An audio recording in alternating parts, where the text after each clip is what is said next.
So what do mindset and intuition have to do with sales? Everything! I'm excited to share my interview with Sarah Waterman in this week's Account Management in Action. Sarah reveals the secrets that have helped her shape a successful career in sales, and we dig deep into the power of focus and intention in this fascinating conversation. And more importantly, it is jam-packed full of actionable advice. So enjoy!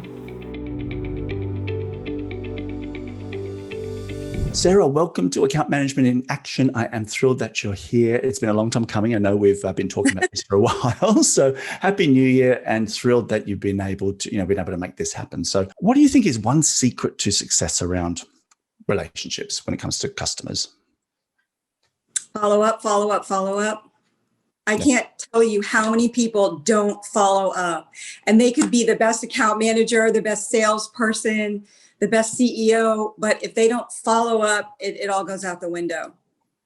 Yeah, you know what? I agree with you 100%. But what I have found myself, it's been a real struggle because I haven't had that rhythm. I haven't had that routine that I normally have in my normal business relationships. We have these weekly meetings, fortnightly meetings, monthly reviews, whatever. Those things have all fallen out the window this year, and I've really struggled to follow up, and time flies. You think, oh, I'll follow up. And then you're looking like, oh, shit, excuse me, I'll bleep that out. That was months ago. How do you kind of keep on top of the follow-up? Because I think that's something that people really struggle with. That would be a great CRM system. And that's the only way to do it. Yeah. Because I think we tend to want to follow up with the people that we like working with the most, which unfortunately it doesn't work, because we don't want to only capture 5 or 6% of the business. So a good CRM helps. Yeah, that's interesting you say that point about the people that you like. And I actually did something about this the other day, week, month, year, I don't even know. Time means nothing right now. But it's easy to have the relationships with the people you like. That's easy. Right. But forcing yourself or managing yourself to reach out to people that you don't particularly connect with, people that you maybe wouldn't be friends with if, work wasn't involved, that can be really difficult. What's your sort of advice on getting past that, pushing past that point of like, I don't really like them, or they get on my nerves, or they're going to challenge me if I get on the phone and talk to them, and I'd rather avoid that. Have you got any sort of things in your experience that have helped you, get past that? Yeah, that's a great question. And I've read a lot of books, about this over the years. And the most important thing is to, I would say, mimic them, mirror them. And so you get to know your customers and your clients and your business partners. And when, say, for example, you're a very gregarious person and you know that when you call this client or customer, they don't want to chit chat and they want the facts. Just be prepared. There's only a couple different stereotypical customers, and when you call someone, if they just want you to give them the information, the prices, the dates, that's it, get off the phone. Or some of them, they want to be your best friend. You've got to be prepared to give them what they need. And when you're an account manager or a key account manager, you get to know your customers, and you just have to adapt. That's just part of the job. I never feel like I don't want to call someone back. I want to call them back and get it over with. But you always call them back. You just be prepared and look at I think, Warwick, and you may agree, but typically people that become account managers, they're people. So, they're going to want to learn about their customers and understand what's going on in that person's business. Yeah, you're raising an interesting point. I have suffered through many meetings with account managers, with sales leads, where they're not really reading the room. They're not really reading what's happening, the way that people are interacting with them. Like you say, if you're a direct driver and you just want the facts and you're like here to get, they don't want the fluffy, warm and fuzzy stuff, but they're still going through that. They're still going, oh, this is the script. This is how I do things. And I do this for everybody. And I think you raise a really good point, because I think that's where you can have some friction in a relationship. If you dive right in and get straight onto business when that person clearly wants a chit chat and wants to talk about the weekend, or if you go with the warm and fuzzies and they're like, get on with it. I've got another meeting. Let's go. What's happening? Give me the facts. And you can't reflect and understand what people need, and B, adapt if you're finding that you're not getting the feedback during the meeting as to what people are looking for. It's so important. Brilliant. I mean, such a great way to kind of think about it. And you're right, rip the Band-Aid off. You know what I mean? Like, you've got to call these people. Sooner or later, you're going to have to reach out to them. You can't avoid them forever. You might as well just make time and make it happen. And you just know they're not your favorite clients. Yeah. But, you call them back and you get it over with, and then you get to have fun and chit chat with everyone else. Make peace with it, I think. Like you say, you just recognize you don't particularly enjoy working with them necessarily. They're not your favorites. That doesn't mean you can't have a great relationship and make things, be productive and make an impact, rather than trying to get over that. Like, in my past, I've tried to make them like me, or try to find a way to like turn them into that kind of customer that I just love, instead of trying to find the place where we can, interact and get things done, instead of spending energy going, why don't they like me? Why aren't things clicking? Why can't I make this bit work? When in fact, it's wasted energy, I think. Because they probably feel it too, but at least they're going to get the information they need from the account manager, and then they'll go move on with their day. And yeah. Exactly. So what brought you to sort of a sales account management career? What led you to that point? What do you like about it? This sounds so cheesy, but I hate people, but I love people. My college degree was in sociology, the study of groups of people. And so I just naturally took sales and some marketing positions. But I love working with people. Yeah, and I think in sales and account management, you can see the fruits of your labor really quickly. It's a long-term relationship, maybe account management more so than sales, but because you're interacting at that strategic level and you're part of the conversation about how your solution will drive results for your client's business, you see the results of that. And that's what I like about it. When I was in more of that operational fulfillment space, doing the thing, I didn't see that so much. People would call me, hey, can you do this? I'd do it, pick up the next call, take the next transaction that came through. And I didn't kind of see the bigger picture. So I like, like you say, building the relationships, but also seeing the sort of the end results of that and being able to make a difference has been. It's very satisfying when you get feedback saying, thank you, Warwick, so much for helping me. I appreciate that you solved this issue for me and for my company. I mean, it feels really good. You just feel good. And, you get paid, so it's even better. Yeah, exactly. Win-win. What's a challenge that you see a lot of people, or even yourself, that you've struggled with in the past when it comes to sort of sales account management? What's something that you've had to work on or see other people struggling with? Definitely organization. I mean, there is a lot going on. And you've got to be organized. You can be the most friendly person in the world, the most effective person in the world, but if you are not organized, it's going to fly out the window. And so I always say this, with the right tools, you can do anything, but you need those tools. Yeah. Actually, you just reminded me of something. There is a great quote from Steve Jobs who says something very much about, I'm going to quickly look it up because I want to tell you what he said. He said something about you can't mandate productivity. If people don't have the right tools, you're never gonna get that kind of result. And what you say is really valid. That if the whole ecosystem of tools and the way that you manage your time is not there, you're really going to struggle to make an impact. And it's something I hear time and time again from people in sales and account management, that the week manages them. They're not in control of their week. They're very reactive. They really struggle to get a hold on, not just this week, but what they want to achieve this quarter, what they want to achieve during the year. And time management, organizational skills, tools that can enable all of that are so important. So have you got any favorite tools, anything that you use to stay organized? So one of the things, I love time blocking. Well, time blocking and prioritizing, it's so important.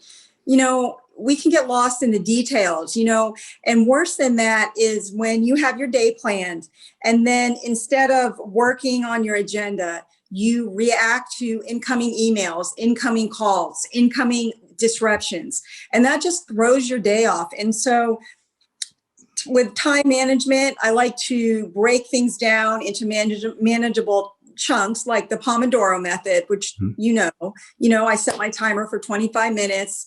I don't answer emails. I don't answer the phone. I don't answer the door, just focus on what I'm doing. And then sometimes when I feel lost, like we all do when we have so much to do, you sit there and think, okay, what action, if I finish something right now, what will bring me the most ROI? Is it this or is it this? And you really have to think about it and prioritize. And then once you get that information, you sit down and you finish that task and you go on to the next task. If you don't do it that way, you'll get lost, especially working at home, I mean, that's the truth. I love, like your point about the ROI of a task, because it's easy to do the things you like. Same with what we're talking about with clients. It's easy to call the clients you like. It's easy to do the things you like. They're not necessarily the things that are going to drive the results. And that's something I really need to focus on this year is like, okay, what's going to move the needle? Let me at least start with those tasks, because if I am just wandering through my to-do list without any strategy and thinking about how I spend my time, I've wasted it really. So time blocking, in case, if you're watching, you don't know what that is. That's basically like setting time in your calendar to do certain tasks. And then obviously respecting the time that you've booked with yourself and not just hitting snooze and doing something else, but going, all right, well, I set aside time to do this. I'm going to go and do it and focus. I bought this little thing. It's so cute. I don't know if you can see this. It's a little timer and it has 10, 30, 25, 12, 3. And when you put it on its side, you rotate it based on how much time you want to focus. So the Pomodoro technique, again, if you're watching, is where you spend 25 minutes single tasking, completely focused. So you literally just flick this on its side and it does an automatic alarm after 25 minutes. Okay. Cool. I have to get cute. It's called Tick Time, I think. I'll put the link in the description below. But this has been really helpful. I just got this is my Christmas present to myself, and this has been really helpful for that time blocking and just staying focused on certain tasks without getting distracted. Great tip, great advice.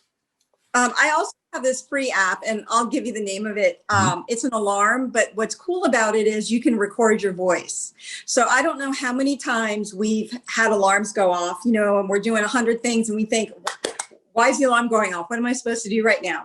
So you can include your own voice for a reminder for yourself. And when I do it, I always put, positive messages for myself, nice messages. Oh, that sounds cool. I like the idea of that, because you're right. Sometimes, because if I set some alarms in advance, I'm like, what is that for? I forgot. Right. And I just ignore it. Right. Great. I like the personal messages because, sometimes I need a cheerleader. I need literally someone to come on my loudspeaker and go, Sarah, you are doing a great job. Keep up the good work. Keep up the focus. And by the way, don't forget to call John today at 12 o'clock. He's expecting your call, A little pep talk as well as a reminder. I love it. Oh, great. Well, let me know the link and I'll pop, the app, and I'll pop it in the description below, and I'll put a little flashcard up or something like that. That sounds really great. So what is your favorite book that you're reading right now, or your favorite podcast, or both? So I'm determined to finish this book this month. It's called How Clients Buy. And I really am enjoying it because, well, it's talking about professional services mostly. That's the audience for the book, like management consultants, things like that. But really, when you think about account management and sales, we're in the business of expertise. We're in the business of teaching and understanding our clients, showing them a better way to get better results, and how our solution can help them deliver that. So it's about giving our clients the confidence that we know what we can do. We know our stuff. We are able to deliver a result and we can rally our team to make it happen. And that's no different to a professional services management consultant. And we don't get paid as much, but I'm really into that mindset of sales and account management as experts. There's another book I read called Eat Their Lunch, which is about stealing business away from competition. But one of the things that really resonated with me in that book is the idea that where your clients and your solution intersect, better than they do. If you're in a B2B environment, your client may not go out to market for 3 years, 5 years, 10 years. I had some clients. I am implementing new business every single day. I am working with people in all sorts of verticals, all sorts of industries, with all sorts of goals. And I do this day in and day out. I know way more than my client's procurement team. I know way more than my point of contact about how our solution and my industry works. So getting that mindset, I think, is really, really important. That's sort of my mission this year, is to really get people to see that your client doesn't know as much as you do, despite what they may say to you or what they may think. You are the expert. You need to own that. So that's the book that I'm really enjoying reading, because it's really shifting my perspective a lot around that whole idea of me as the expert. Mindset is so important. And I think a lot of account managers, just like anyone, sometimes you can, slog through your day and you can start to feel defeated. But with the new year, I don't know, I think every account manager should read some kind of mindset book to get on a different plane, on a different level, and, be happy and grateful that they have this job, because sometimes customers can get you down a little bit. Sometimes, some of them. A lot of the time. The thing is, clients have an idea of what they want, but it's not always what they need. And our role in sales and account management is to have a point of view. It's not to give them a smorgasbord of options. It's to go, you know what? I know what you need.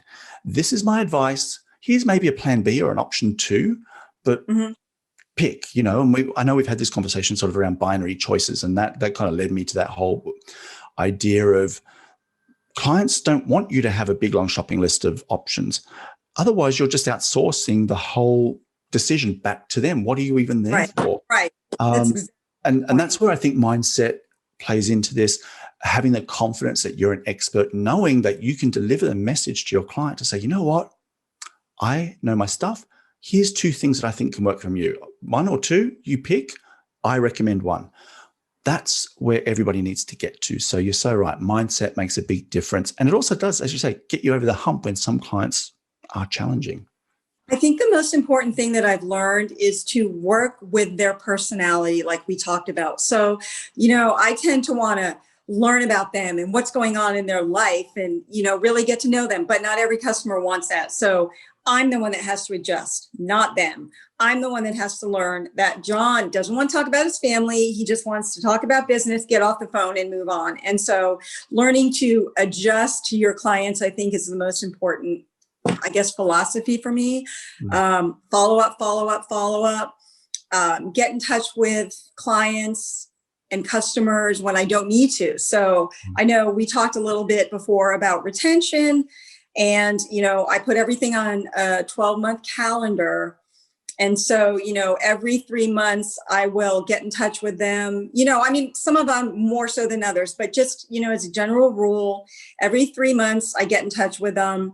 I want to send them sometimes, for gifting, which is kind of another topic, but, I'd like to send them a food gift. Another one is always a book or even an article that I find online that I send them that I think they may be interested in. And then always something personalized. It could be something with their name on it or their picture. And then just making sure that there's a cadence so that they know that I'm thinking about them. And I'm not just calling them when things are going wrong or when I want to sell them something or offer them something. Just, building that trust and consistency. So for 2021, my word is consistency, making sure that I do things on a consistent basis and not let things fall through the crack or fall through the wayside. Yeah, mine too, actually. Consistency is like my biggest problem. I'm just so busy right now that it's really been a struggle to try and, maintain any kind of consistency. That's my number one focus. But I like that idea of, obviously staying in touch. So the thing about gifting, obviously there's some struggles with that because obviously A, you need budgets. B, sometimes people shy away from that because they think, oh, well, code of conduct, bribery and corruption, blah, blah, blah, blah, blah. But, to send a magazine or to send a $12 book, that is related to a topic you talked about not so long ago. Those are they're not breaking the bank, and they're not going to be swaying any business decisions or being thrown up as scandalous bribery attempts. But I like those ideas to just sort of personalize things. I was talking to a client not so long ago, and we were talking about change management because she was really trying to do a 180 with the way the team were thinking about account management, the way that they were, selling their value proposition. Not everybody was on board with the new challenges. And I actually found a book around it was called the Change Management Handbook. Mm-hmm. And I ummed and ahed about sending it to her, and I wish I had now, because I thought we were talking about that. She was telling me she was struggling with it. I'm not a change management expert, but this book was so useful. And it was like 15 pounds. I could have easily dropped that off to the office with a little card saying, oh, related to our conversation, I thought you'd enjoy this because I found it helpful. Why didn't I do that? But there's ways to be creative without being, over the top with it, That brought us to another topic, which I have been incessantly studying, which is intuition. Mm-hmm. And we need to listen to our intuition. And your intuition told you, and you didn't listen. Yeah. I don't know what it matter, but you knew what you needed to do. And I think that's really important as people and, project managers, account managers, is starting to listen to our intuition. And when it tells us to do things like that, whether it's send them a book or, email them something that we found interesting, or even grab your umbrella that day, to really try to follow that, because that's something that is out for our higher good. Your instincts are usually right. In hindsight, when you look back and you think, yeah, I should have gone with what I was going to do. I rarely regret what I did. My regrets, often I'll regret what I do, but and I'll wish that I had done what I initially was going to do. And I think, it's an interesting conversation around just intuition with sales and account manager. I think there's often a lot at stake. There's a lot of people that are in the surface. You've got your manager, you've got the GM, the VPs, the directors, you have your clients, you've got so many stakeholders, all with their own opinions. And they're all in your ear going, oh, don't do that. That's our biggest client. If you do that, we'll lose them. Or we don't care about that client. So whatever, we don't care what you're doing with them, or we need them to do this, or you have to go in with that message or this message. And it can be really hard to listen to your own voice and have that rise above all of the noise from other people telling you what you should or shouldn't do with your relationships and with your customers. That's sort of I'm like, you got me thinking now how to develop that, and how to bring some of that comes with confidence and with learning and with knowledge and knowing your product, and developing that point of view and having the mindset to go, you know what? No, I know better. Some of that is being alert to the signals that you're sending yourself and being able to react to them. Tips, advice, how are you trying to develop your instincts? Self-compassion, because I can't tell you how many times I thought, why didn't I say that in the meeting? Why didn't I speak up? I didn't. And it's being kind to yourself and not beating yourself up about it, and saying, you know what, that's okay. Next time I'm going to listen to myself. And that's really important. Oh, the other tip somebody told me that now I started using is, before I can, sit down to complete a project, I will literally sit down and I will put my timer on for either a 1 minute, like 1 or 3 minutes, really a minute, and just close my eyes and think about the intention. Okay, I'm going to spend an hour on this. What is my intention? Why am I doing this? What is the outcome? And it really helps you focus and get less distracted. It's not like a 20-minute meditation. It's literally a 1 minute meditation on your intention for that hour. And I found that really helps clear my mind and focus my mind. Ooh, I love that idea. Just that little affirmation going, okay, I'm about to write this presentation because, Yep.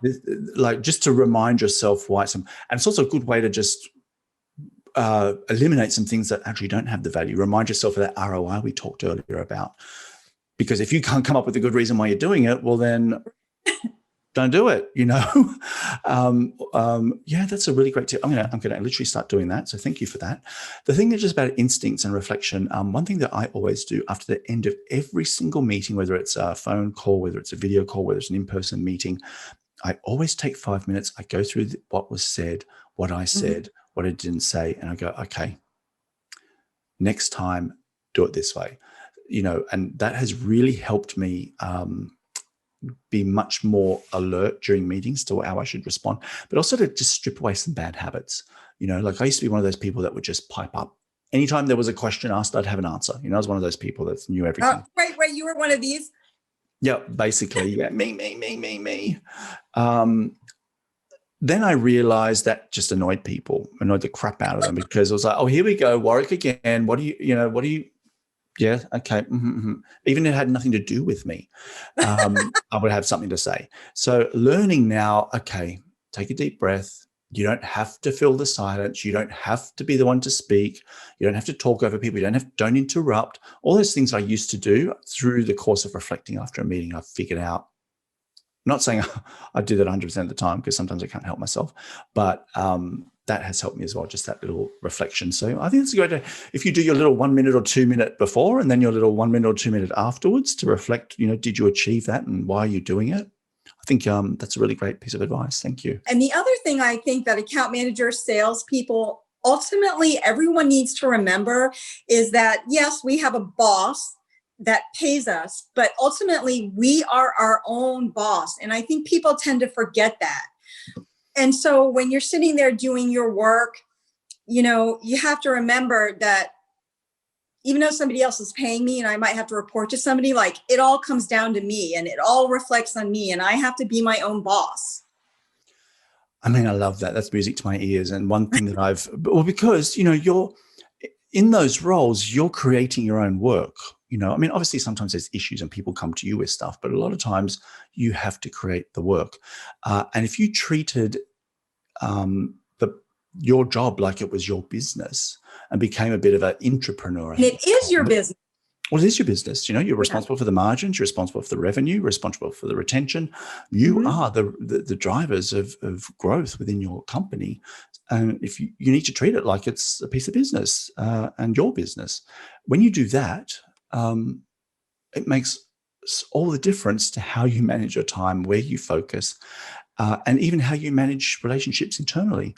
You know, I often say to people, treat your boss like they're your number one client, because they're the ones that pay the bonuses. They're the ones that approve the pay rises. They're the ones that approve the expenses. They're the ones that sign off on new job roles and job crafting and promotions. Don't put them way down on the bottom of the list. You know, make sure that they're, as you know, among the priorities, and you know, spend your time like it's your own business, and it will make such a big difference to how you manage your clients. Absolutely, it's such a great piece of advice. What's a mistake you see a lot of people make? Not thinking for themselves and being afraid to do something different. And I think it's really important to differentiate yourself. I don't try to compete with people anymore. I do my own thing, and I am different than other people. And so I think a lot of times at work, we're afraid to try something different or speak out or ask. And you can really lose a lot of opportunities that way. So there was one technology company that I worked for a couple of years ago, and I was a salesperson. And I knew nothing about this technology. And it wasn't very intuitive. So I asked my manager, I said, hey, you know, I really want to accelerate my learning. Can I sit with the sales engineers? And she just looked at me, and I'm thinking, oh my God, why did I say something? Should have said anything. She goes, sure. So out of all the salespeople in the entire company, I was the only salesperson. I sat with 3 other sales engineers. All the other salespeople sat over in another area. So all day long for 8 hours, I was taking in all of the technical information that I needed because I'm sitting right next to Joe, the sales engineer. And so that was just an example of thinking outside the box, thinking differently, and really listening to your intuition, but not being afraid of rejection. Look, because she could have said, no, of course not. Why would you ask that? You need to sit with the salespeople, go and do your job. She didn't, I took a chance. Look, I so agree with you because, look, there may be processes and procedures and systems and a certain way of doing things, but there's still plenty of wriggle room for you to bring something new, for you to put your own stamp on things. And like you say, it's something like that, that's low risk. Jeff Bezos, Amazon CEO, he says there's one-way doors and two-way doors. One-way doors are irreversible. You walk through that door and there is no turning back. Two-way doors are reversible. You walk through, they're and you can literally come straight back if it doesn't work out. So as an account manager, if you think, what two-way doors can I walk through? Okay, can I reach out to the tech team, the field force, and spend some time shadowing them and sitting with them so I learn from the ground up about what we deliver and how we deliver it and build relationships as well as my understanding of the business? Well, that's a two-way door. Either they say yes or no, or they say yes and it was a waste of time, or they say yes and it turned out to be really useful. No harm done, no risk. People are afraid. They're afraid to ask. They're afraid to do something different. They're afraid of rejection. But, I don't know if it's my age or the pandemic or what, but I feel like seriously, I don't have 200 years to live. I need to try things and guess what? If I'm afraid to try things, great, be afraid, but do it anyway. And that's one of the books that I read right after college. It's called Feel the Fear and Do It Anyway by Susan Jeffers. And it talks about sometimes when we feel locked into decisions, oh my God, A or B. Well, there are an infinite number of possibilities or outcomes, should I say outcomes, infinite. I cannot list to you every single outcome that could possibly happen resulting from an action. So guess what? There is no wrong answer. You're going to learn from everything, but please, guys, just take a chance. Just try something. Yeah. I think that's important. And, you're going to have positive outcomes and negative outcomes, but you got to try because you're going to learn from everything no matter what. And that's what's really important. Yeah. And very few of the things that you might be considering are going to jeopardize the entire business. They're not such high risk that your biggest client is walking out the door or you're going to screw up the deal of the century. They're usually quite low risk in the context of your job. So I completely agree with you. I think you're right. Some of it comes with experience and knowing where those boundaries are, where you're crossing a line and where you're not. Some of it comes from just like being the person that embraces the fear, embraces the unknown, decides to take some chances, do some experiments. And then when you have a portfolio of clients, you can experiment, send an email and go, okay, let me just see if this one works. Shake up your business review meeting, maybe tweak agendas or look at ways you can get your clients to participate more. And you can do a lot of kind of little mini A/B experiments within your client portfolio that keep you interested, keep you challenged as a salesperson, as an account manager, but also help you understand what works and what doesn't work when it comes to managing your clients and relationships. Don't you think? I read a study that said, okay, so when you go do a Google search, there's that it's blue underlined, and that's, your click link. Mm-hmm. They A/B tested over 50 colors of blue, different shades of blue, to see which ones, brought back the best ROI. Mm-hmm. They found one color increased their revenue by $200 million, one shade of blue. So, like you said, test different things. And, maybe if you have to send out an email to everyone, do your A/B testing, see which email headline gets a higher open rate, for example. But, like you said, test things, A or B. But you can't get results unless you get metrics. Yeah. Even like your email signature, I've got one at the moment that says, do you want to grab a coffee? And it's got a link to my calendar. But, Right. something simple like that, I could change the graphic on that. I could change the message. I could maybe put in a white paper or a download or a watch my How About Me video, learn about me video. There's lots of different ways, even in a small way, that you can bring some variance to the way you interact and then go, oh, that one worked. I'm going to keep doing that. I love it. Well, that's my favorite part of the job is being able to be creative, Mm. and so one of my affirmations is, I am richly rewarded creatively and financially. And for me, it's creative comes first, but I know not everyone's like that. I would rather be able to have creativity in my role rather than have a role that pays me so much more, but I have to follow every rule and I don't get outside the box, and I don't get to use my own opinions or hunches or anything. That creativity is important, and it's fun. It's I mean, challenging, it's for me. keeps you interested. It helps you develop. I've throughout my whole career focused on creativity. I love to do that. Sometimes at my own detriment, because I can end up, you follow the thread and then suddenly you've spent 3 days on a presentation that really, Rabbit hole. was a waste of time. But, your little affirmation, like, what is my ROI? Why am I doing this? Can help put that into context. But yeah, I whether or not you have that embedded in your role, whether, you're in a role that's, mature and well developed and things are done the way they're done, there's always opportunities for you to bring some of that to the role. And I think that is what's going to help you stand out. That's what's going to help you differentiate yourself as an account manager, as somebody that can provide solutions that are meaningful to your clients. A lot of it is the messaging. Sometimes it's a great idea, but how you pitch it, how you present it is where the problem is. So bringing some of that creativity into that, can be really important too, I think. What's the best piece of advice you've been given, or some, piece of parting advice you'd like to share with people as we close things out? Well, I would say for the new year, since that's where we are right now, I would really try to give yourself a fresh start. And it doesn't matter what happened in the past. It's gone. It's done. Learn from it. Move on. Go in with a positive attitude. Let's say that you hate your job. It doesn't matter. You're working for yourself. Ultimately, you're representing yourself. Go in there.